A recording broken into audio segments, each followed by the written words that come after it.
संघ। बौद्ध धर्म के त्रिरत्नों में बुद्ध, धम्म और संघ है, जिसमें संघ का स्थान काफ़ी महत्वपूर्ण माना जाता था।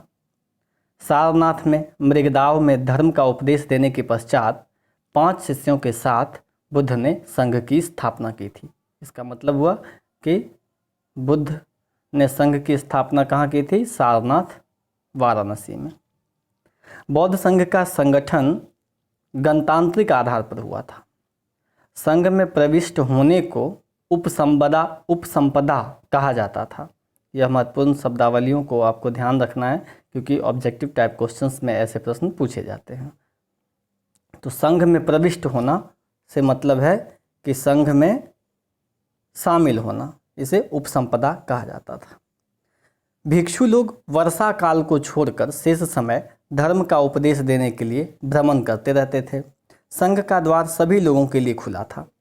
जाति संबंधी कोई प्रतिबंध नहीं थे, परंतु बाद में बुद्ध ने अल्पवयस्क, चोर, हत्यारों, ऋणी व्यक्तियों, राजा के सेवक, दास तथा रोगी व्यक्ति का संघ में प्रवेश वर्जित कर दिया। तो आपसे यह भी प्रश्न बनता है कि किन लोगों को बौद्ध संघ में प्रविष्ट होने की अनुमति नहीं थी? तो याद रखना है, अल्पवयस्क, चोर, हत्यारा, ऋणी व्यक्ति, राजा के सेवक, दास तथा रोगी व्यक्ति। आगे बढ़ते हैं। कठोर नियम का पालन करते हुए भिक्षु कासाई या गेरुआ वस्त्र धारण करते थे। अपराधी भिक्षुओं को दंड देने का भी विधान था। संघ की कार्यवाही एक निश्चित विधान के आधार पर चलती थी। संघ की सभा में प्रस्ताव का पाठ होता था। प्रस्ताव को नति और पाठ को अनुसावन कहा जाता था।